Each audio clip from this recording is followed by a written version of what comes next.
ఆవకాయ fried rice నోటికి కమ్మగా స్పైసీగా తినాలనిపించినప్పుడు ఇలా చేసి చూడండి.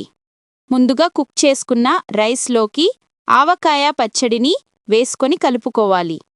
అన్నం మెత్తగా అవ్వకుండా చూసుకోండి. ఇలా కలుపుకొని పక్కన పెట్టుకోండి.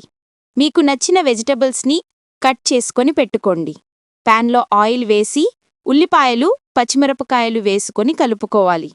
కొంచెం మగ్గాక పసుపు ఇంకా వెజిటబుల్స్ని వేసుకోవాలి. బాగా కలుపుకోవాలి. కొంచెం మగ్గాక సాల్ట్ మరియు ధనియా పౌడర్ని వేసుకోవాలి. బాగా కలుపుకొని కొంచెం మగ్గాక ఎగ్స్ని వేసుకొని 2 మినిట్స్ కదపకుండా ఉంచాలి. స్లోగా కలుపుకొని టేస్ట్కి తగినంత చిల్లీ పౌడర్ని వేసుకొని కలుపుకోవాలి. ముందుగా కలిపి పెట్టుకున్న ఆవకాయ రైస్ని వేసుకొని కింద ఉండి పైకి కలుపుకోవాలి. నాకు ప్యాన్ సరిపోలేదని వేరే బౌల్ తీసుకున్నాను. 3-4 మినిట్స్ హై ఫ్లేమ్లో కలుపుకోవాలి.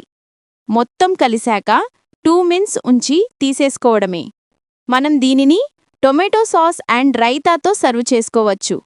ఇలాంటి మరిన్ని వీడియోస్ కోసం సబ్స్క్రైబ్ చేసుకోవచ్చు కదా.